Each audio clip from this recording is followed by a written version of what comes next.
four, three, two, one. Welcome to the ADHD podcast. Hey everybody, what's up? Moose, Robbie, good to see you guys today. What's up? Yo, so Hello. Moose, hey Robbie. Well, let's start with you, Robbie, man. What you been up to, man? Nothing too much, just real busy with work and had a funeral to go to. One of my friends from high school passed away. So and then a couple of people from my job died of COVID. So it's been pretty grim. Yeah. But Really an awful week. yeah, it really I don't know. Other than that, I guess it's been good.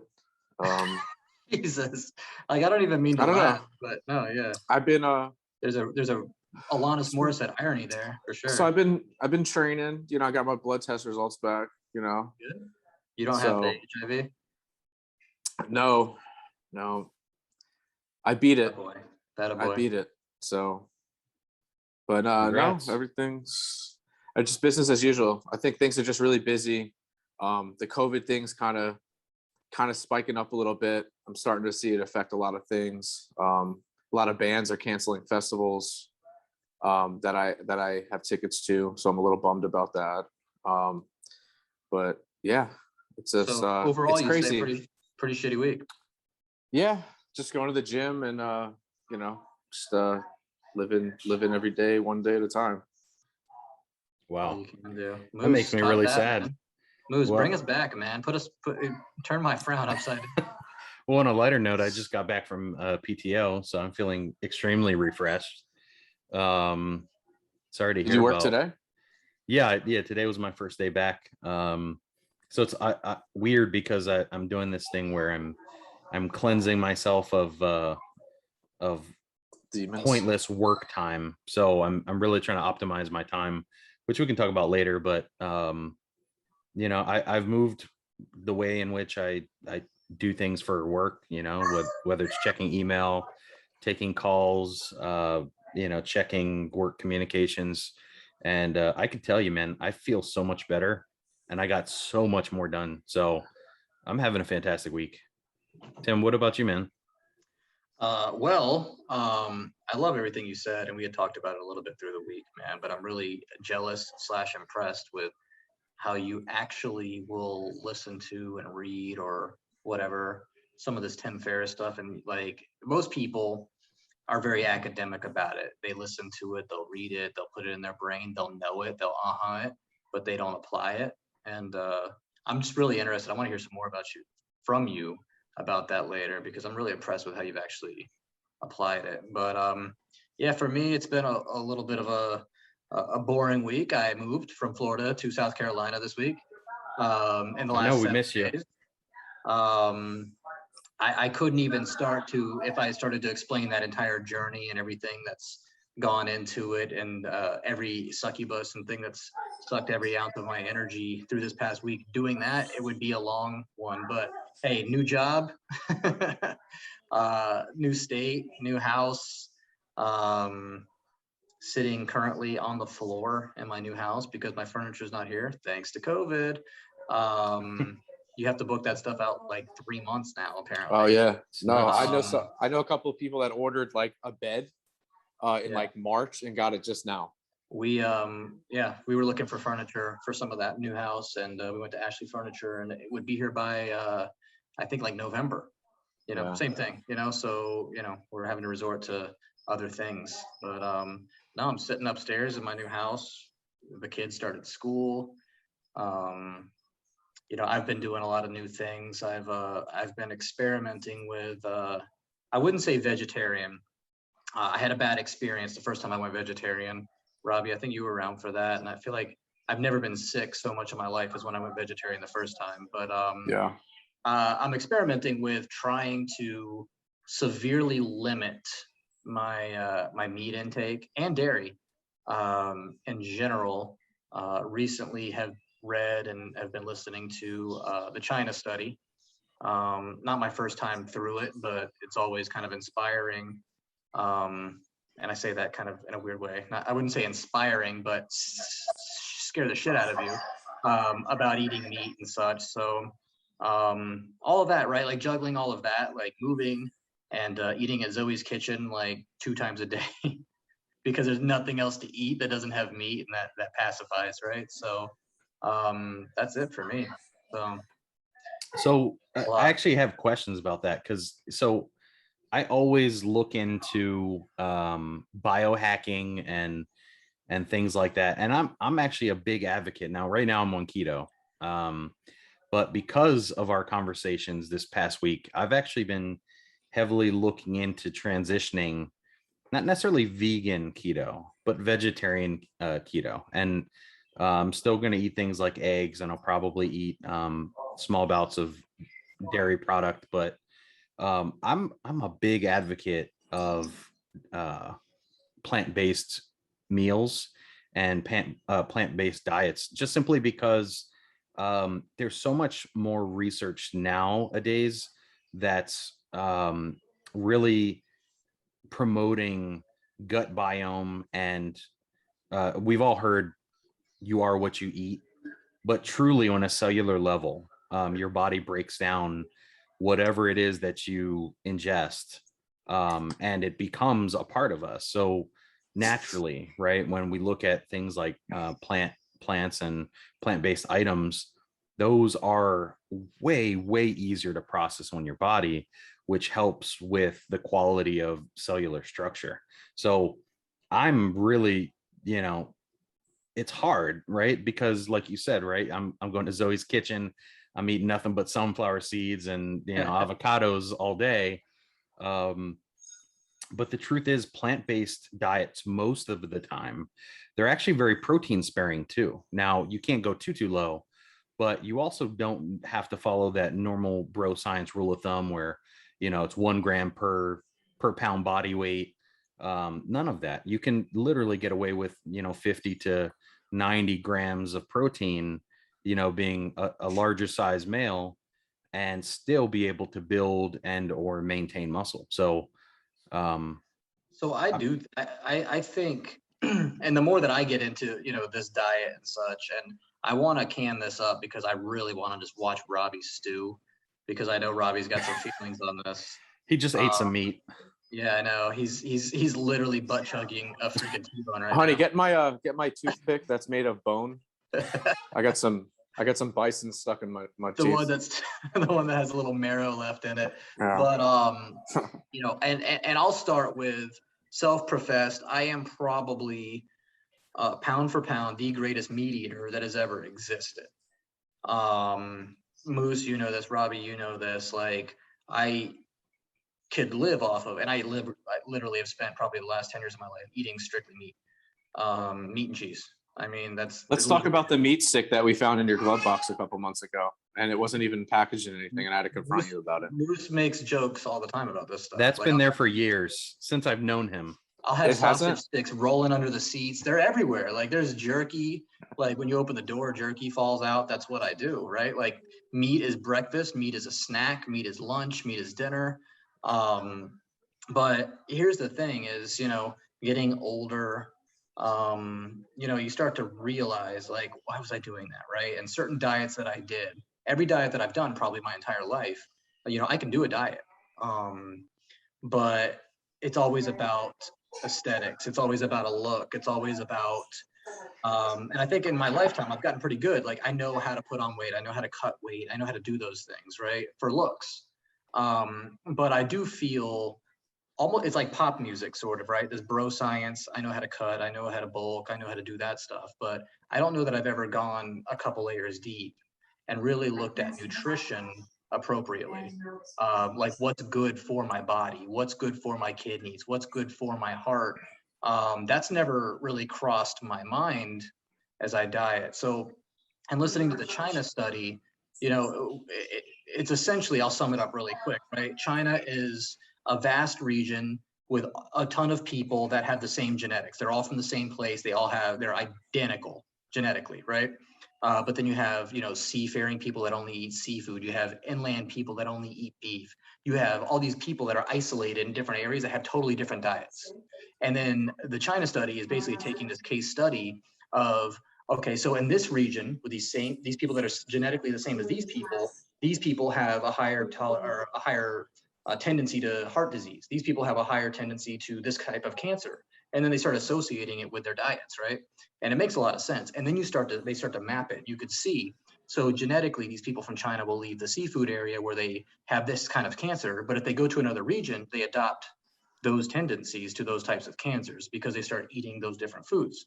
So it's probably the best case study that's ever existed to make point that certain things and, cancer and heart disease and all of these things are really Western problems, and they stem from not nature, but nurture. And that's really underestimated in things. And that's it. Like, it's really kind of forced me to really rethink. And we were all talking about this, but cholesterol and even blood pressure. Recently, I was pretty astounded. I went to the doctor and my blood pressure came in. It was like 128 or something like that. And, I was talking with the nurse about it, and I was like, that's a little bit high, right? And she's like, oh, it's medium to high. But I'm the guy that's used to going in there and being like, everybody's like giving me a high five, like, holy shit, man, what do you do? Like, why are you like at 110, 112? Like, you're super like low heart rate. Like, I'm that guy, right? And we were talking about this before, but I've put on some weight over the past couple of years, like bulking up a little bit and stuff. And, probably walking around before I would average like 175 maybe. I don't think my heart and my body knows the difference. And so when you start looking at it through that lens, getting bigger, I'm probably aesthetically more pleasing than I was a few years ago. But I don't think my heart, my organs and my body feels the same way. I feel like my body just thinks, holy fuck, man, we're carrying around 30, 35 pounds. I agree. So it's really gotten me thinking just a little bit more internally, like, what am I really putting in my body? Or, like, can this car really run, or does it just look good? You know what I mean? So that's it in a nutshell, I guess. But I've come to the conclusion that definitely people are omnivores. Yes. We should eat meat. I'm not going to say I'm vegetarian. I'm not going to be holier than thou, one of those people, but I do want to severely, and when I say severely, probably cut out like 80% of my meat eating, for sure. And I want to supplement it with more vegetables and food from the ground. So that's it. So let me ask you both this question. So I do a lot of researching, aka watching YouTube videos, Google searching, biohacking. Do you think biohacking is a real thing that you can do without changing your overall diet? Or do you think that supplementation only is effective when the full diet and lifestyle changes occur?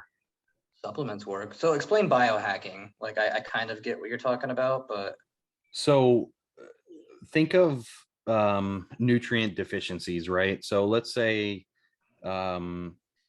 I struggle with getting enough zinc or enough magnesium or enough potassium, which the result of that is either low energy or I get headaches a lot. I'm a little bit tight in the gym. There are supplements you can get to enhance that without actually taking potassium or magnesium. So for example, Joe Rogan talks about this a lot. So there's certain mushrooms, not the psychedelic kind, but certain mushrooms that help lion's mane. enhance. Lion's mane's a big one. Yeah, exactly. So it enhances your mood, your energy.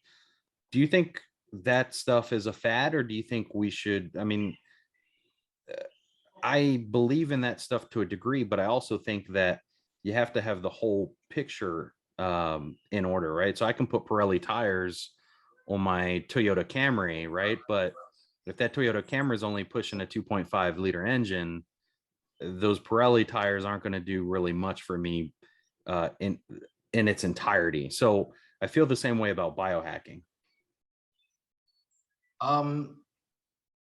I agree with that, right? So it's definitely not going to change your life.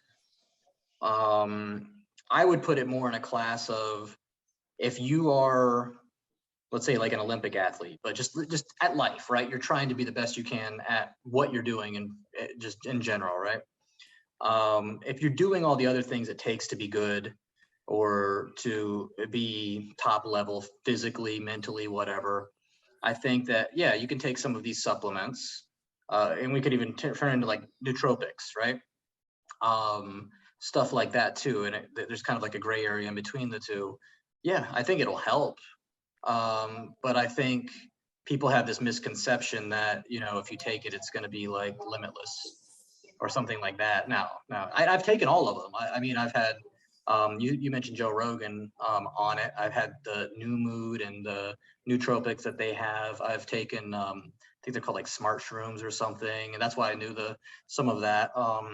I think some of that stuff does help.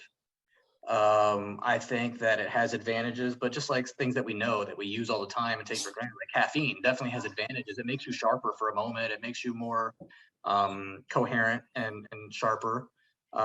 Yeah, so some of there's some validity to some of this, but there's also some sensationalizing to it as well. You know what I mean? There's a lot of placebo effect in it, and I think there's a lot of people, like you said, that aren't doing the underlying work to let this be the cherry on top.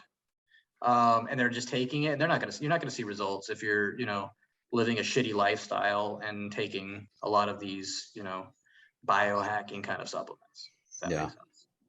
So Robbie, we got to get to you, man. I want to hear what you have to say about meat, biohacking, and foreskin. The specialties. For or against, fly your flag or not, dude? Mine's very stretchy. No, so anyways, I think we got to be a little bit careful when we use words like vegan and stuff like that, right? Because there's people that do it for health reasons, and then you have people that do it for obviously because of their beliefs with animal or religion, right? So I need to stop it right there really quick. I am not doing this because I care about cows. I will punch a cow in its snout. And I've seen you. This has nothing to do with animal rights. This is about me. My vegetarian veganism is about me. And yes, I'm not drawing a hard line.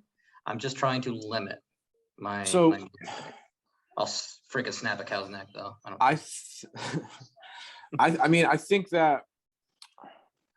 limiting meat is a good idea, just because of some of the carcinogen, right? The carcinogens and stuff like that we've found in beef and stuff like that over the years. Pork's very dirty meat, right? The fact that you're eating an animal that basically eats slop and its own feces every day is, I mean, you are what you eat, right? So that one, I want to come back to that, but keep going. Yeah, so I guess with me is like, if you're not going to do it for the fact that you don't like to eat animals, don't use vegan. Just say you don't really eat meat, because it's possible not to eat meat and still to supplement with whey protein and stuff like that. You can have whey protein, which is derived from, milk, animals, stuff like that, right? So skimmed off the fat whey, yeah. You can have that, and that stuff's not going to have the same carcinogenic properties on your system, like your liver, your kidneys, and stuff like that, as the breaking down of actual meat byproduct would, right? So I think like that I'm cool with. You have to be really careful though, when you talk about like going completely vegetable based, right? Because it disrupts. It's been shown to disrupt hormone production. It's been shown to cause anemia. You mentioned blood pressure earlier.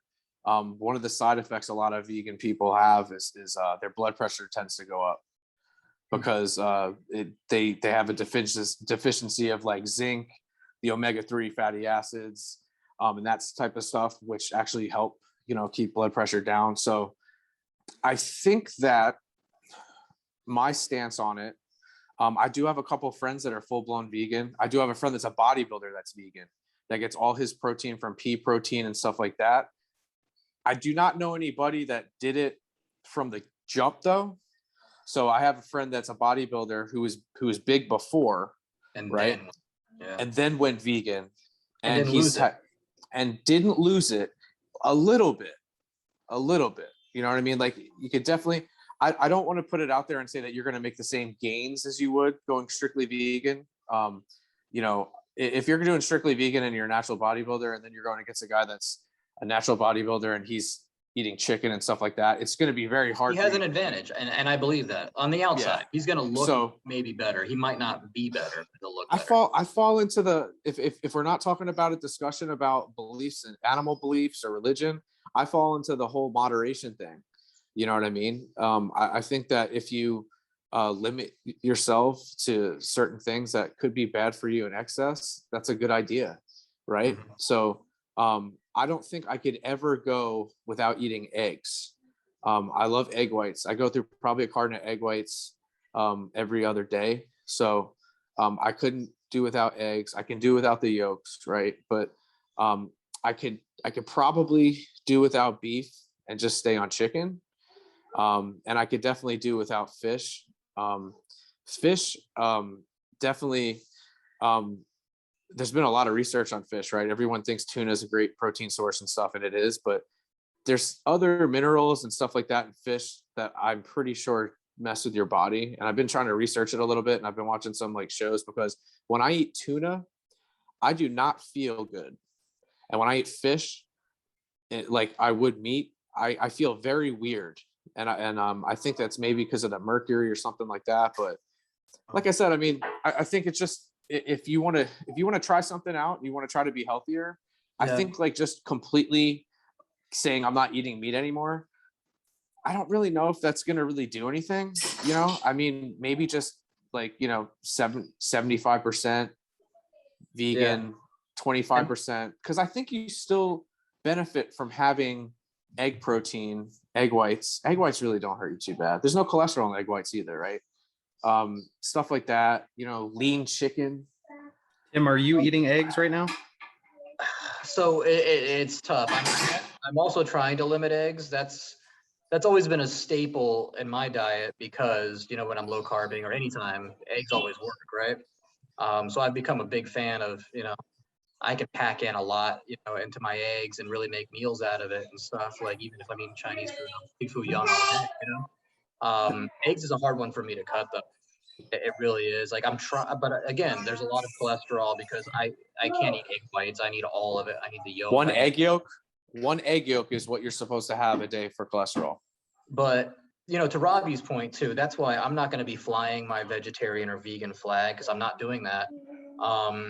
But I am academically and through what I've been reading and listening to, I am convinced. I think there's enough out there that moving to more plant-based, less meat is the right move.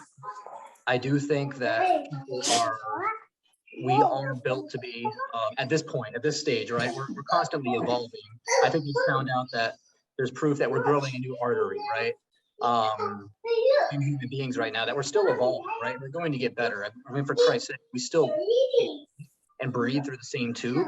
I think at some point, millions of years from now, we will evolve away from that, because that's a really bad idea. I mean, seriously. Yeah. But, I think that where we're at in the evolution of humankind, and, if you look at history, we're built to do both, but there's a balance. And I believe that the healthiest way and the balance, we live in this place where we can go to the food market and I can eat meat all the time, but there's no time in history before refrigerators in a Publix that's okay or normal. And I believe that how much meat I've been eating is abnormal and not good for my body, because my body hasn't evolved to be able to handle that. And I do think that we're supposed to eat meat, but sparingly, and a lot more sparingly than most of us do. And I think it's for granted, the way we're built in our digestive systems and our stomachs and everything, in our biome and all that, is meat is a delicacy, right? Meat is a special thing to have, not a standard part of the diet.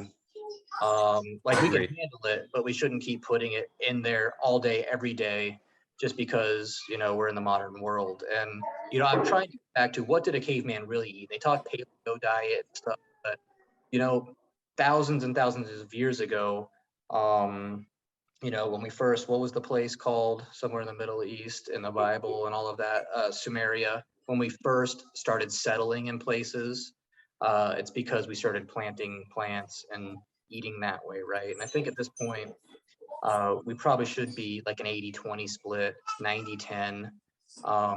If you look breakfast, lunch, dinner, 3 times a day, or really, let's talk five meals a day is probably what's more optimal. 7 days a week, there's 35 meals. I'd like to keep 10% of my meals to meat. So 3 to 4 a week, 3 to 4 times a week at a meal, I'll have a moderate amount of meat of some sort. But I'm going to try and stay away from red meat, really. The other thing I think you should do that a lot of people don't do, is rather than just cutting meat out altogether, a lot of people don't think about, well, meat, the longer it's in your body, the more it's dangerous for you, right? So Right. people need to start focusing on digestive enzymes and stuff like that, to help push foods and to push the toxins and stuff through your body, right? So I mean, stuff like pineapples, papayas, Fiber, just anything with fiber. avocados, sauerkraut, probiotic stuff, fibrous vegetables, stuff like that. Up the intake on that stuff to help push out whatever bad might be in your body. You know what I mean? Because a lot of people just say, hey, I'm not going to eat meat. I'm just going to sit here and I'm going to go get the soy products and the tofurkey or whatever it is, right? But then that's all they're eating. They haven't taken into account anything else besides the fact that meat is bad. You know what I mean? I did that the last time I did this. I think that I did it just to be vegetarian. And I just spent a lot of time eating vegetarian foods and enjoying ordering the bean burger. And it's a science. It's a science. And I don't think I spent enough time trying to actually eat a good diet. It was more about eliminating something, less about creating a healthy diet. And I think that's where I went wrong last time. And, this time around, I am supplementing, right? Again, I said I was 7 months and I was sick the entire time. I lost a lot of weight, but almost so much to where like Stephanie's grandma was like, does he have the cancer? Is he all right? I just didn't look good and I was always sick. But this time around, I do take ZMA every night religiously. I've been doing that for years now. I think that, you have to supplement a little bit as a vegetarian, but supplement shouldn't be how you get your nutrients, right? Like supplementing is there to top off the cup, right? Like you do have to think about the whole diet. So that's where I'm at right now is I'm trying to understand the whole diet. Like, how many leafy greens do I need to eat? How much broccoli, how much of this and that? And, not just going the full retard on something else and then really tipping off the scales wrong. I want to give this a true try to be a little bit more of an OG original paleo person, right? Like 80%, like just the vegetables out the ground and then maybe some potatoes. My people are from Ireland, obviously, right? And a little corned beef, maybe on the weekends, but that's it, Yeah. So wouldn't you guys call that, and the fact that we're kind of taking the reins here? So we're talking about how we have the ability to decide what we eat. I don't think Paleo Man had that opportunity, right? Like they just got good at eating what they could, and it was a little bit more necessity. So we are biohacking. Moose, would you say that's biohacking? Yeah, actually, I do. I would say that, and I agree with you. So I think a true paleo diet is significantly more plant-based than what we've advertised it to be. Because to your point, meat was something that was not very accessible. It was very sparing. So you would go, a couple of days, even a couple of weeks without meat.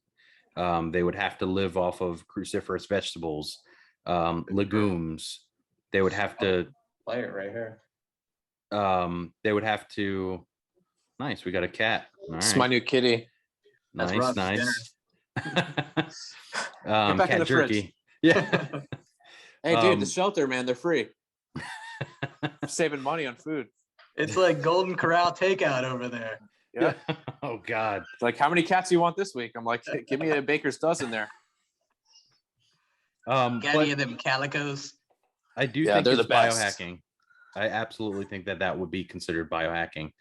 You think that Moose? Sorry to cut you off real quick, but before I forget this, because I'm still a little confused about biohacking, and I feel like you know what it is better than I could ever understand it. Do you think that anytime you manipulate your diet or you manipulate like what you're eating for like a purpose, right? Like to lose weight because you may be fat, or to gain weight because you may be skinny. Anytime we do that, is that like kind of just biohacking? I would say anytime you're leveraging Yeah. science and knowledge Uh, over what a caveman would know and understand, you're probably biohacking. So that brings up a good point, both of you. So I think that, at least to my understanding, biohacking has very much been sensationalized and defined as, like a supplementation to enhance certain aspects of things to your liking. But, talking about it with you guys makes me kind of understand it in a whole different light, right? So the manipulation of your diet, of your regimen, your lifestyle, through the knowledge, right, that comes out of science and research, I would say that's biohacking, right? Building your freaking pecs is biohacking, right? Because a caveman wouldn't have known, like, how do I get this physique? Well, that I have to exactly. push this weight up on my chest alone, and chicks will dig me. Yeah. Like biohacking. Our You know, chests are not supposed to I look think like any of our chests. You know what I mean? Yeah. like it's weird because like, and I think like it's also like when you talk about biology and stuff, everybody has different, biometrics or biology, whatever you want to say it. But so I find that you got to be careful when you're manipulating your diet and manipulating certain things, because just because it works for somebody, or just because it doesn't harm somebody else in a negative way, like Tim when he wasn't eating and he had a really bad reaction, all right, to being full-blown vegan for 7 months, like there may be something in his body chemistry as to why he can't do that, but somebody else can, right? And I'm starting to find out through. I think that's very true. I'll ride your coattails there. I think it's Yeah. depends on a little bit of genetics, right? Like if you have a higher tolerance for carbs or for protein, like that, for sure. It depends on where you hail from, for sure. So I want to ask this. So kind of switching gears a little bit, but still tied to Tim's new exploration of being more plant-based. Has that changed any of your normal habits? Like, have you seen a noticeable change? So for example, like when I eat, and I think everybody can attest to this, when I eat, My shit schedule is different. your shit schedule. Okay. Yeah. How about like your mornings? Like, do you feel more energized? Like when I eat past a certain time, if I eat later than 8 o'clock, any type of meat, I'm typically pretty groggy in the morning. But if I eat something that's plant-based, like if I eat, an avocado or some nuts, or even a light salad, doesn't matter what time, I can wake up and I feel very energized. I haven't noticed anything like that. Yeah. Nothing. I think it's probably like a couple I don't think I'm months. that in tune with my body and self like that though. Like, plus I've had a lot going on. There's a lot of variables, but I mean, I haven't noticed like this. I wouldn't sell it like, oh, this uplifting thing. Like I went vegetarian and I stopped eating meat and I feel so great. Like it's no. For me, it's just more hopeful that, that tumor that's growing on my liver is going to stop before, I have to like find out that I have cancer or something like that. No, Like it's I don't it's true. expect like magnificent changes that I'm going to document right in my diary about though, That's fair. Yeah. I think it's it's funny because for some reason this year has been the year for me of like wellness and actually going to the doctor. I've been working with this great doctor I found.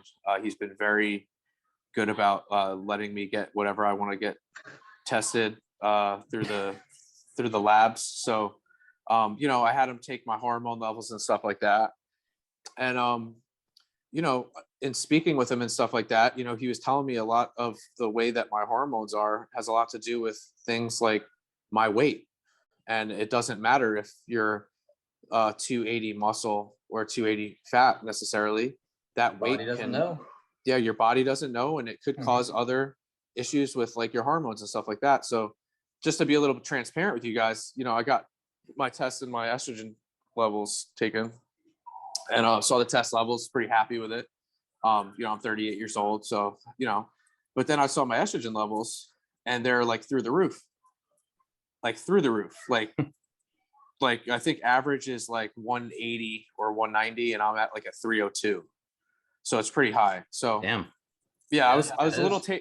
I was a little taken back by that, you know, only because I guess because like it's the test is here, it's still here, you know what I mean? So I didn't notice it was that high, right?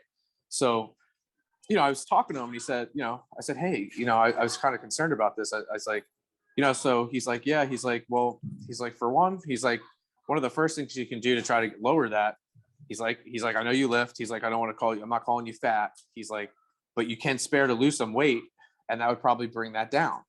And I said, really? He's like, yeah. And then he was explaining it to me and all that other stuff, you know, but I've been like analyzing things that I've been doing and like going to him and saying like, hey, you know, could this affect it? Hey, I like to drink a lot of beer on the weekends. Could this spike it?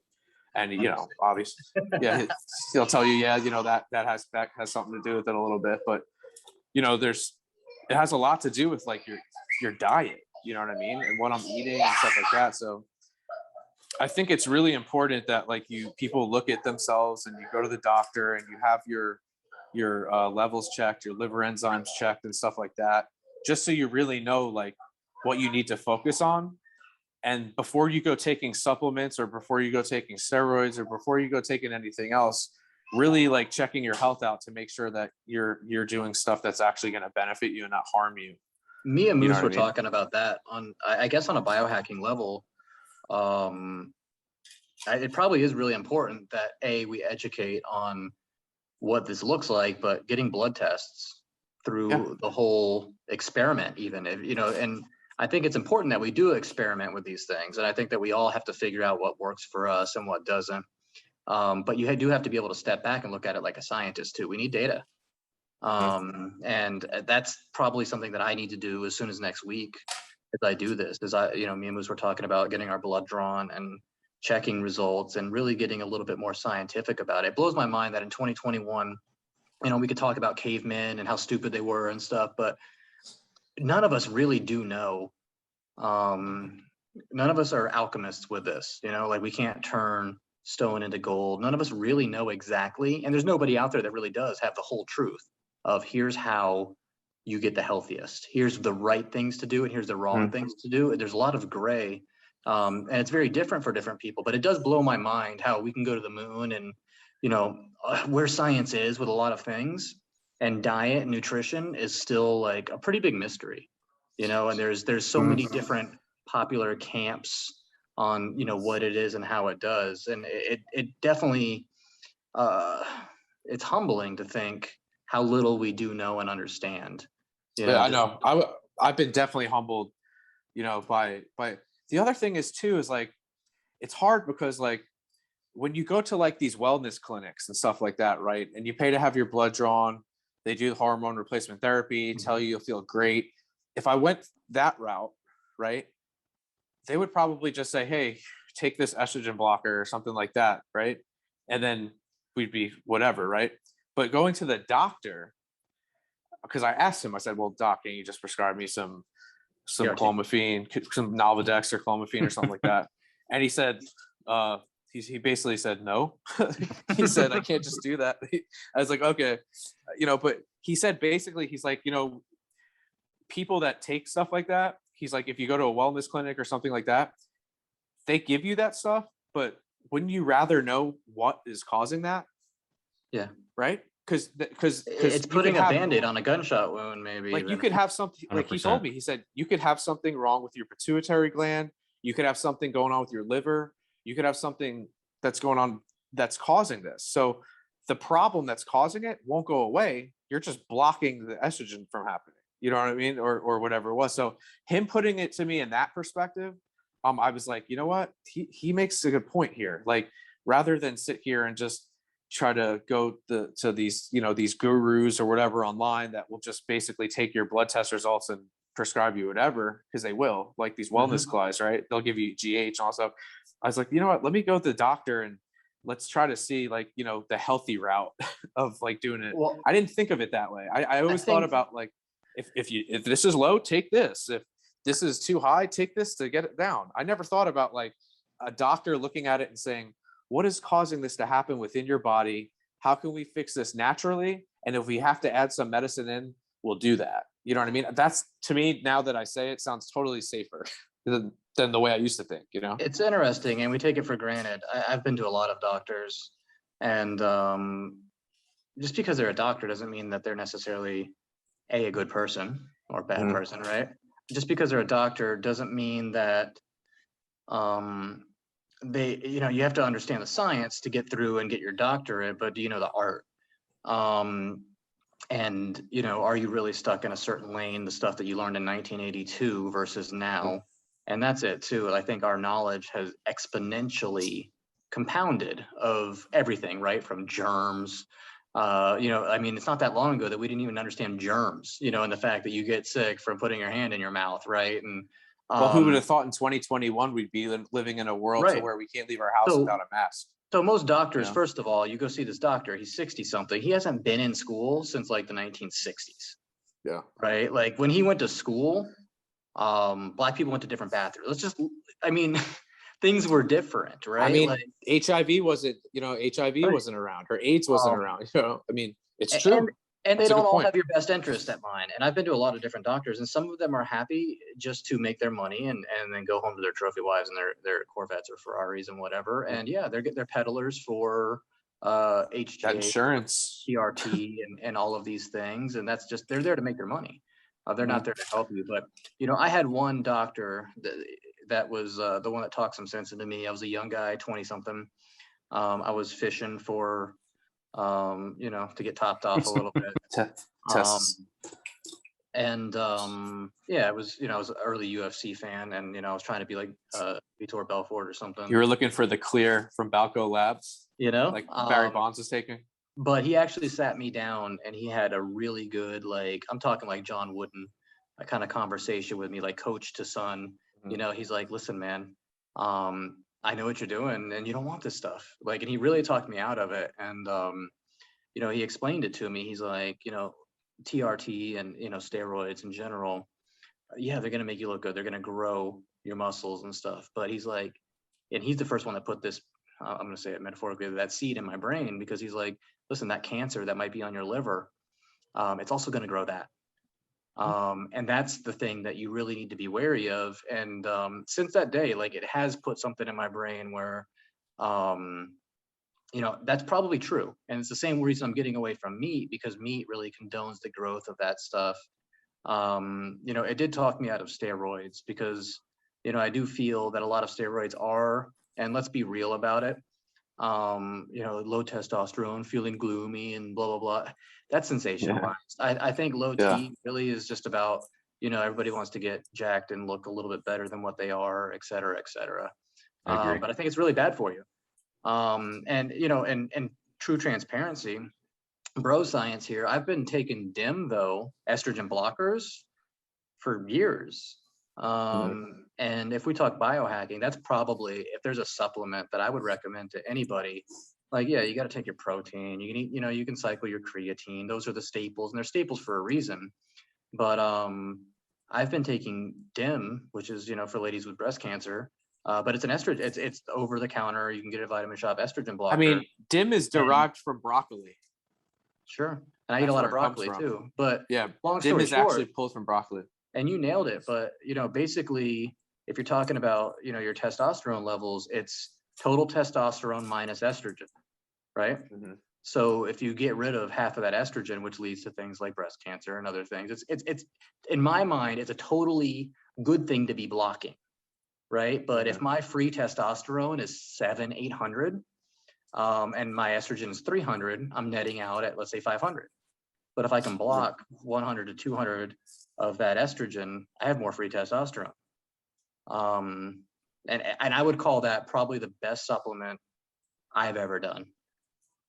like a little cycle of like D-aspartic acid. And I don't know if it really works, but D-aspartic acid with an estrogen blocker like DIM. And listen, I mean, I'll get shoulder acne with it. That's just because you don't like taking baths. Well, there's that too. So I agree with you. I do think that there are some doctors that are a little antiquated with their knowledge, right? So to your point, like their schooling, although long, has been a long time ago. So to some degree, right, I think we do have more information available than what doctors give us, but at the same token, we're only seeing a small piece of the pie. So I agree with you, right? So one of the things that scared me about like taking steroids, for example, was my family, there's not one person in my family that's died from something other than heart failure, right? Something heart related, heart disease, heart failure, stroke. That is how every wrestler and bodybuilder goes too, right? Well, so that's exactly it, right? So, the benefits don't necessarily outweigh the bad. And that is simply Sure. because we don't have the full picture. And it's going to be something that will never be supported enough for us to ever get that full picture, right? So, unless steroids became legal and studies became widely opened and researched, that will be the only time where we really gather more information. Until then, which will probably be never, we're going to run into that situation where we do have to stick with the tried and true, right? So like a supplement like DIM, that's a smart, safe approach, right? If you eat too much broccoli, you could pretty much probably have the same effects, mind you. So um, I, I think that people have to be mindful when we talk about things like biohacking, not to be misunderstanding the idea that doctors are there for a very good reason. And at the very least, it's to give you perspective on the overall, right? The overall health. So I do think things like your routines, which is why I asked him originally, anything changing, I think those play a big factor into now what is my new definition of biohacking. So for example, if I wake up early but I'm going to sleep at like 2 or 3 in the morning, that sleep deprivation is going to wreak havoc on my mental, my physical, and my energy levels. And then we look to over supplement with things like caffeine, with the energy drinks or whatnot. So I think routine has a lot to tie with how you manipulate or how you biohack as well. Routine definitely helps. I'm big on that. So I want to ask one quick question, and I bookmarked this like an hour ago. But pork, Robbie mentioned it. It's a dirty meat. And this is pointed at you, Moose, because you're Egyptian. uh, in the Old Testament Bible, it's spoken about a lot that pork is prohibited. Jewish culture and a lot of any religion that really bases itself out of the Old Testament. Modern Christianity, even some sects of Christianity, don't eat pork as well. Most do, and I think it was more adopted because it's the culture that it's in, right? It's religion in its own right is a little bit of nature and nurture too. But basically the Old Testament, any religion based off the Old Testament, is against eating pork. So my thought is the greatest memes, the memes that happen, right? Like the cat playing the piano and it's literally called a meme, right? But throughout humanity and culture, there's been memes. And I think some of the earlier memes passed down are from the Bible. And I'm of a thought where I don't think God forbid eating pork. But I do think that in the old world, when we created the Bible, possibly, or whatever, it was smart to forbid eating pork because it was very likely that you would get sick from eating pork. There were not ways to properly process it. There were not ways, and pork was probably the most dangerous meat to eat. It was the meat that was most likely to cause you to have like explosive diarrhea and fuck up the whole little civilization or pack that you were in. You know what I mean? It was the one that was going to fuck up the world for everybody. So then it makes its way into the Bible as a holy text, like don't eat meat. So it's a two-part question. What do you guys think about that? Am I totally off base, or is that probably the origins of why you don't eat pork? And to that point, do you think that's outdated now that we do have better ways to process it? Should bacon and ham be allowed now that it's not going to kill you, or what? So I mean, sorry, Moose. no, go ahead, man. I was gonna just say a good reference to this discussion would be an article that came out yesterday. It was nationwide. It was on CNN or CNN, right? They found that a I hot wouldn't know. dog I don't can have take- cable. So, anyways, fine. there's been this story floating around social media and floating around online for the past 24 hours about a study that was done about one hot dog could take 36 minutes off your life. So it was China this. study actually mentions 23 minutes. So they've really jumped it now. So basically, this study found that 0.45 minutes are lost per gram of processed meat of your life.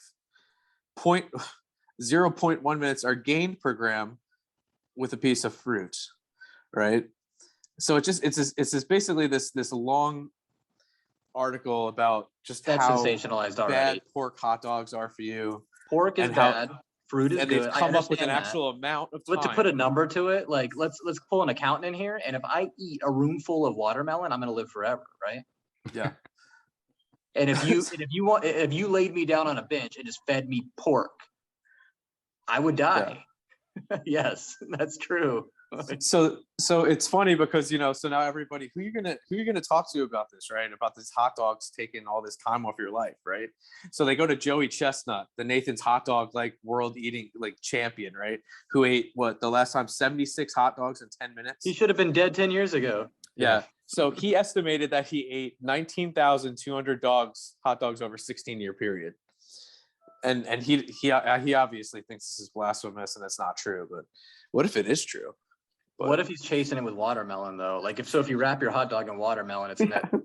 It's like Or chasing net carbs. honey and avocado. Yeah.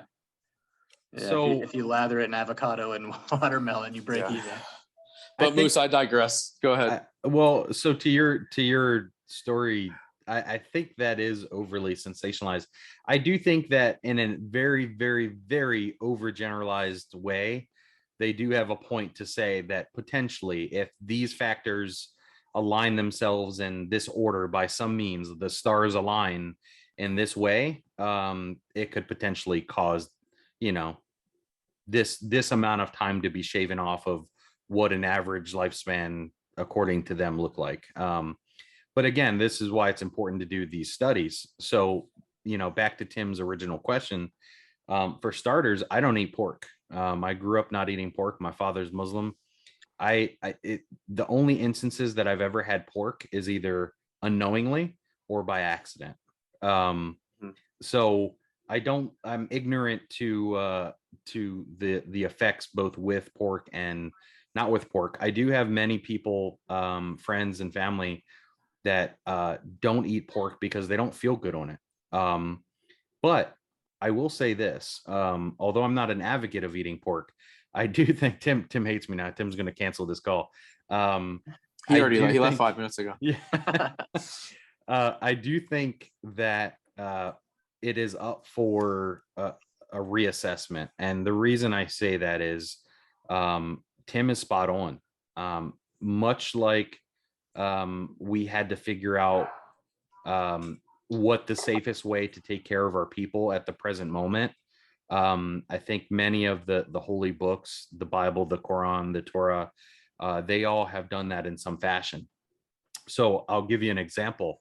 Back in, the Western days, right? So like the early 1700s, 1800s, when we were starting to populate what is now North America, it was safer for people, both adults and children, to drink alcohol instead of water. And that is because of, they couldn't find a very good sanitation process for water, and dying from alcohol poisoning was less likely even if you drink all day, than getting poisoned by dirty water. And That's that crazy to think about, isn't it? very, very. Maybe, And I don't really know how clean my water is now. Maybe we Well, all need to go back So to we this. all take that for granted. We assume that it's okay. But, also, I think people pre-1900, though, also didn't live past like 50 or 60 tops. so that's So another thing you have to consider, a right? So lot when of the reason why, my diet and what we're looking at is a modern day problem, right? And it's probably, again, due to biohacking through the course of humanity, we've somehow extended our lifespans to like 77 years or something like that on average, right?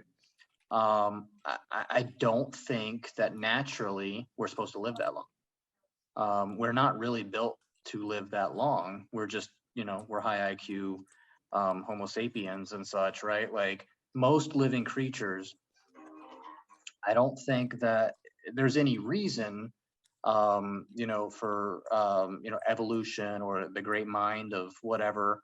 You don't have any much usefulness after breeding. After you've grown to propagate the species and to, replace yourself, you don't bring a lot of value. And most things die after their reproducing age is over. But we found a way to Everything dies. typo negative. There you 1999. go. Hell yeah. Everything dies. Love that dude. Rest in peace. Yeah. Peter Steele. Peter Steele. Yeah. But I just don't think we're meant to live this long, and we've biohacked our way to here. And most of the problems and diseases that we deal with are problems and diseases of us outworking nature. Diabetes is a good example. I mean, diabetes at one point in humanity, not that long ago, was a very beneficial genetic thing, right? It was there to store fat because we didn't know when we were going to eat again, right? Now that we have refrigerators, it's very unnecessary and is one of the biggest causes of death, because we now still have that gene where we store things because we don't know when we're going to eat again, but we do because we have Hot Pockets in the freezer. It's kind of backfired on us because we've moved quicker than nature. So, I don't know. And going back to the caveman thing, I think we all have this sexy vision of a caveman looking like Tarzan, throwing a spear at a freaking woolly buffalo and eating meat all day. And I think Jason Momoa is who I picture. I think that we expect Hollywood paints that picture for us, but the reality is, let's look at this for real. Human beings, we were the bitches of planet Earth for a very long time. We were like little hairless rats that, like swung around in trees and hid from saber-toothed cats and other things that would eat us. We got crushed by long necks. Dude, we were eaten by Tyrannosauruses for years. Bluntly, we were like the mega pussies on planet Earth. We just got lucky enough, the right things lined up. We got smarter than everybody else. We learned how to make tools, and we grew thumbs, and whatever led to whatever. But everybody has this like sexy vision of us like hunting down these big animals and just tearing up meat in our Tarzan leotards and stuff. And reality is, we were super. God, that sounds like fun. Climbing down from our tree and like grabbing mushrooms and plants really quick and running back up there before something got us. You know what I mean? I think you're we'd onto find something. a dead animal and we'd eat it. So I agree with it, right? So there's a conspiracy theory of mine. Maybe someone else shares the same thoughts. I do think that we have biohacked our ability to live longer. I do think that our lifespan is ultimately dependent, and this is just a theory of mine, ultimately dependent on our, I call it capacity, right? So I think of somebody like Steve Jobs, and I think of somebody that's visionary / genius / inventor, and I think that ties very heavily into somebody's lifespan. I think once you've reached a certain capacity, and I don't quite understand what I even mean by that, but I feel like once you've reached the capacity, I feel like that's when your lifespan starts to really come to a close, which is why you have such a vast change where, unfortunately, you have babies die. You also have 100-year-olds die. And then you have people right in the middle. and we have an average, right, of 77. But that's only because of our ability to, through science, manipulate those things. But I do believe that somebody's natural lifespan is ultimately dependent upon the capacity in which they reach. And Is I there like, truth in the Bible stories of people living to like hundreds and hundreds? You think is I that mean, look also? at those turtles that live to be a couple hundred years old. And so all But they that's do is because just they have sit slow around. metabolisms in general. Yeah. Trees live hundreds of years too. I mean, if I'm trying to live longer, I'm trying to see what those turtles are doing. Just stand still like a tree, bro. Be a truck. Yeah. so much like we are omnivores. I Ninja think Turtles have been popular since 1984. Let's talk about that. Moose, what'd you call me? I think My mom's a what? You just call my mom an omnivore? you heard me. I do think it's all about adaptability. So we can go into race, which we won't go into race, but you think of people in the Asian continent, the pigmentation in their skin, is thought to be believed by the amount of sunlight that they get in their region. Same thing with the continent of Africa. You have, many of the Europeans are very pale or light complected. So I think adaptability overall is what ultimately ties into humans' ability to either survive or extend their life. So So at there's what nothing point do you think? wrong with us getting good enough to live to 100. I just don't think that we were built for it. It doesn't mean that we can't. And that's what I'm saying. But yeah. I At agree. what point? At what point does it become a manipulation of Mother Nature, to where we're just constantly looking for ways to keep us younger, to live longer? At what point are we just messing with like God's intent or whoever's intent? You know what I mean? That's kind of where I'm at. Like, for instance, stem cell research, right? And stuff like that. We found that stem cells do all these wonderful things, but there's a whole bunch of people, a lot, that think that since it comes from unborn fetuses and stuff like that, that you're manipulating Mother Nature in a way that it shouldn't be. But it's also providing cures for people that have, are quadriplegic, cancers and stuff, and a lot of research that's still yet to be done. So I think it freaks people out, but and I think people are afraid of it. But I think a little bit of education, and people need to understand, if you're eating corn on the cob, that's manipulated vegetable. That doesn't exist. Like, if we're talking God or whatever, it didn't create corn as we know it. And probably most vegetables are, again, biohacked and manipulated.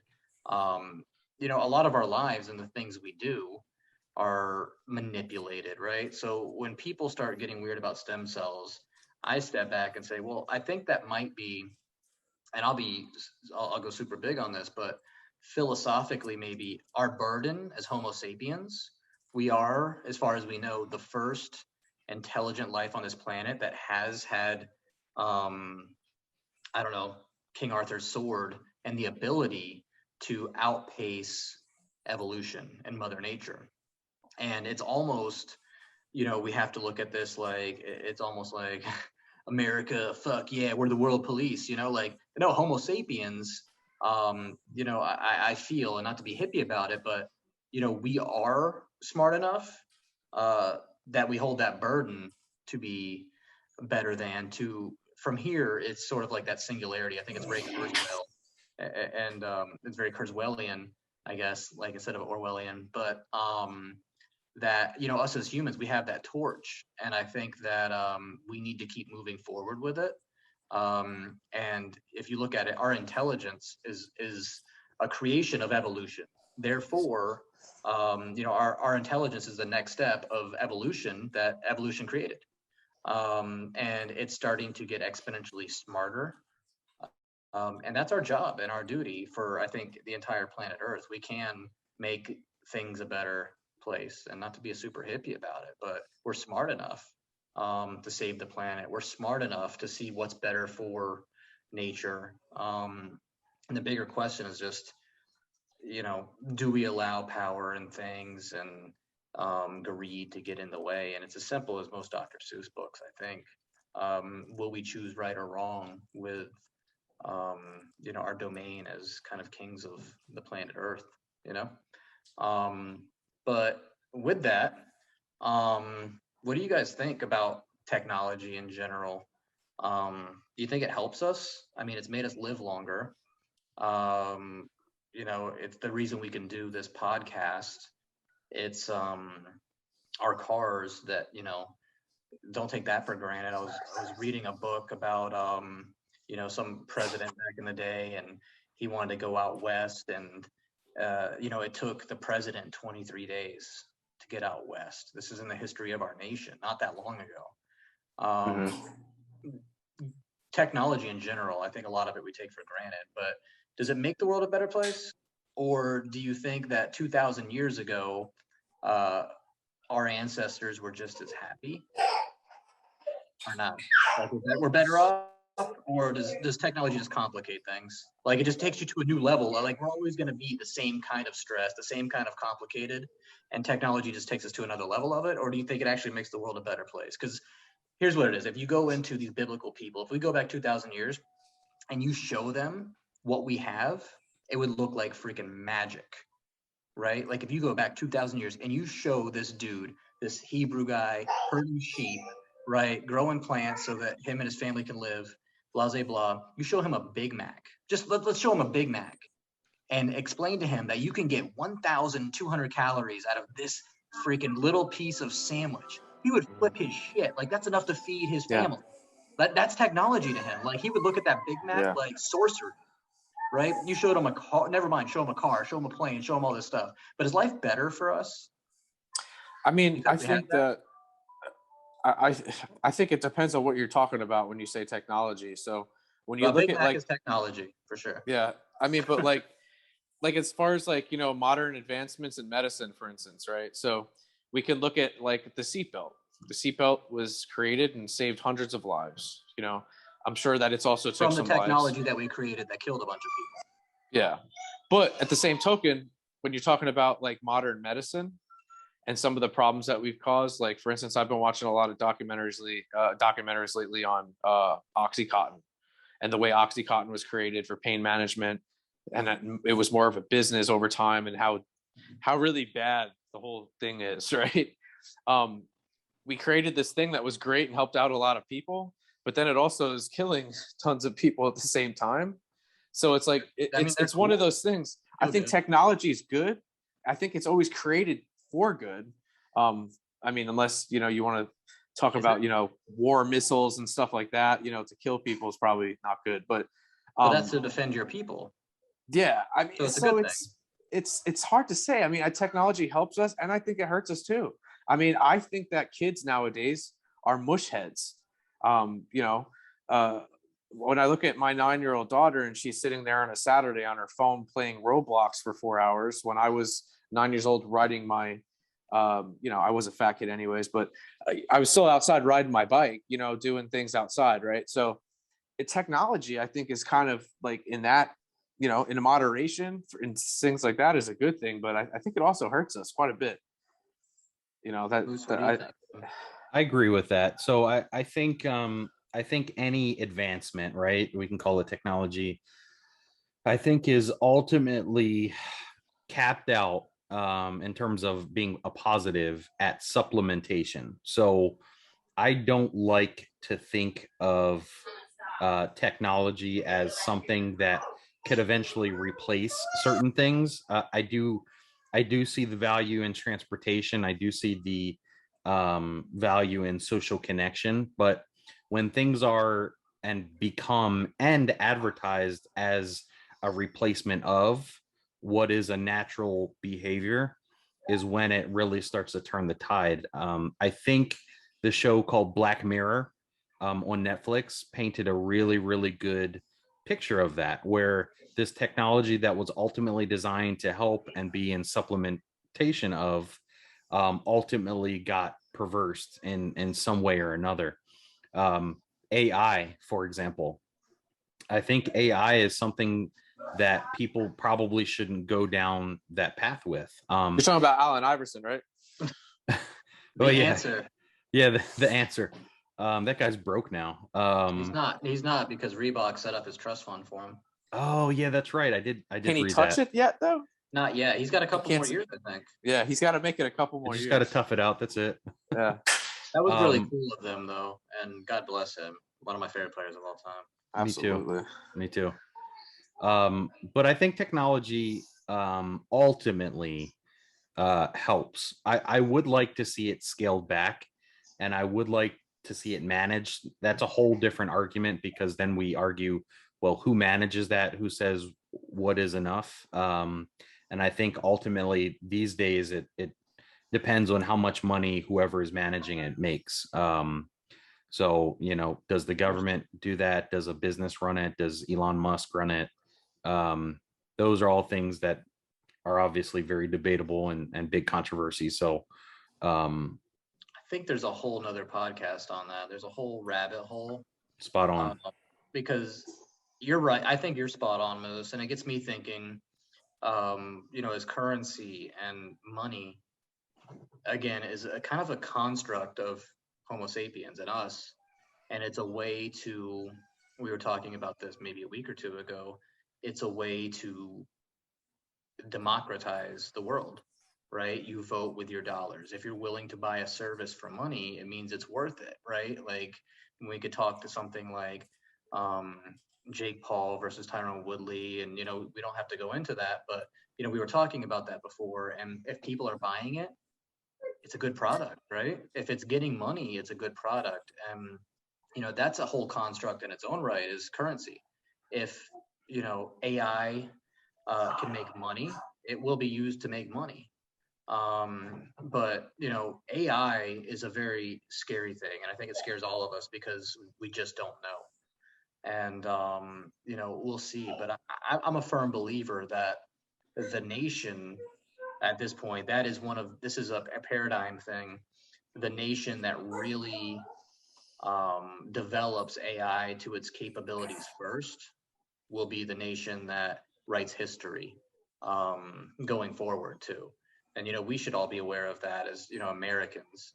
The history books that we've read are different than the ones in, let's say, Afghanistan, because we've been the dominant force, and history is written by the winners. History is never I don't think you could call it a perfect representation of what really happened, right? Because again, the winners write it, and you write your own narrative to it. And history isn't just facts. History Mhm. is probably more opinion than fact.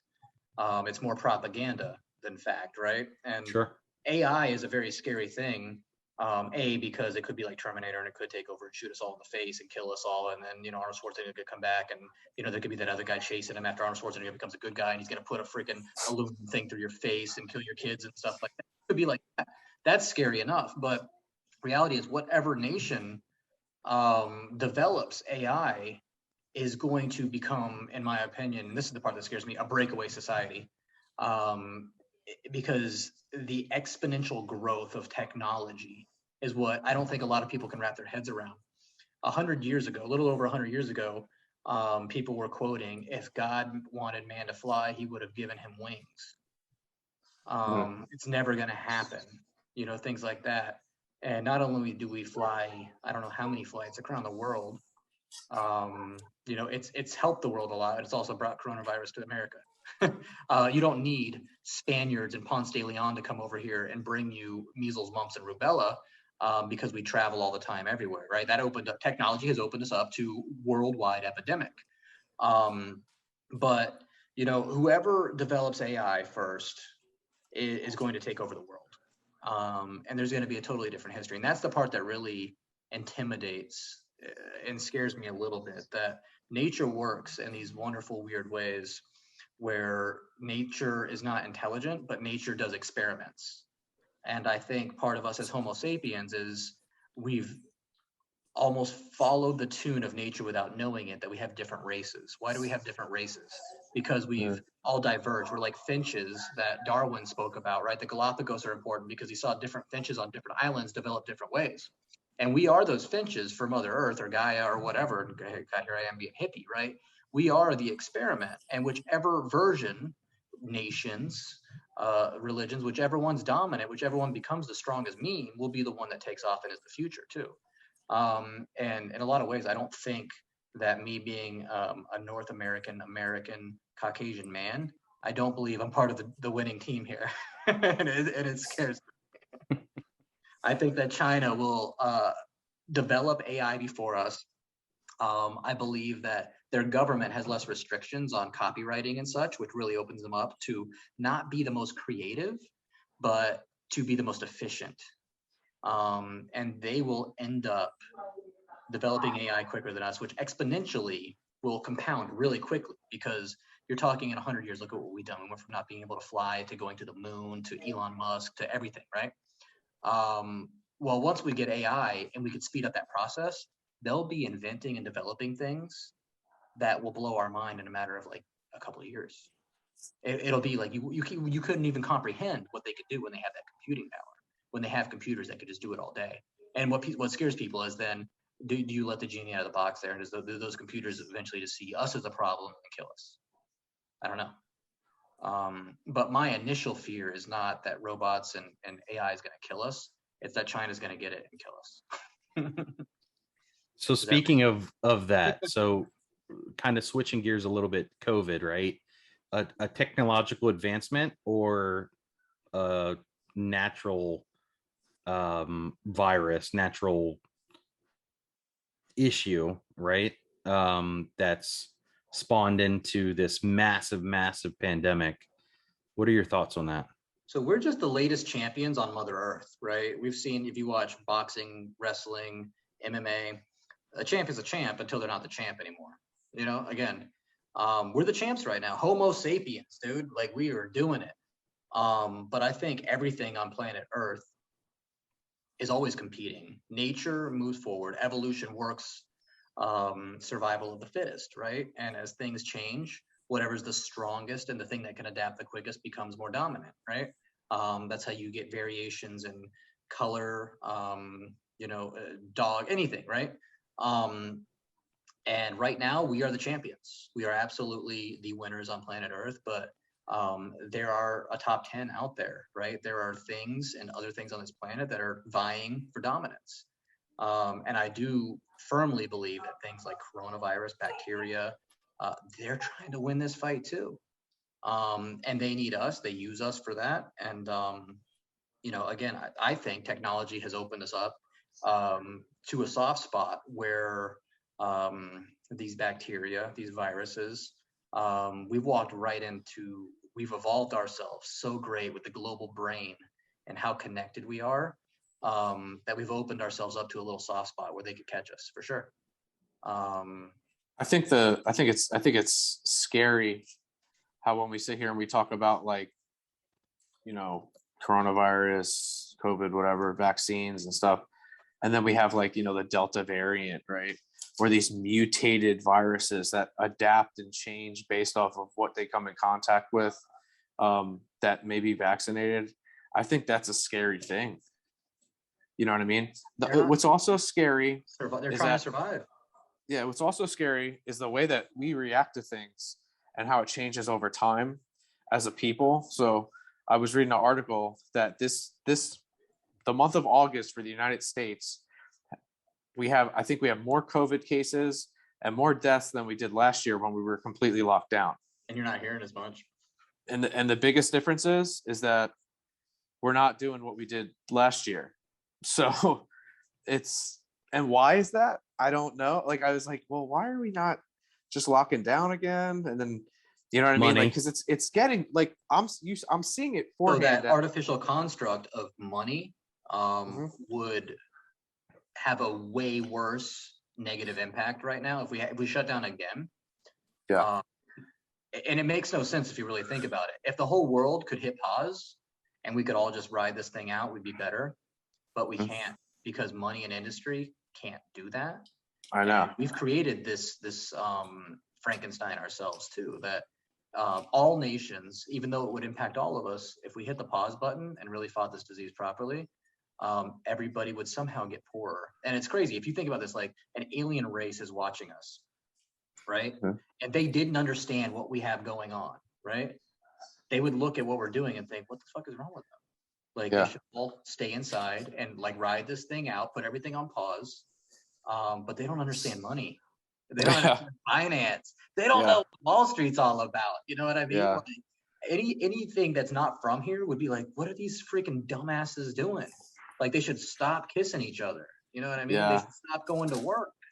But again, they don't understand money. And this cool thing that we've invented is a way to, it started as trading seashells because it's, if you're a bread baker, sometimes you're going to need tires. Sometimes you're going to need a roof for your house. So we created this thing called money as a terms of exchange. And then it got out of control. And then all of a sudden money doesn't mean anything. Mhm. And, again, that's a whole nother podcast, right? But the Fed keeps pumping money out there, and we're afraid to shut down. Yeah. The right thing to do for humanity and for the world right now would absolutely be shut this shit down. Everybody, you wouldn't go out in a hurricane. And Mhm. we're looking at a virus of a hurricane. You know what I mean?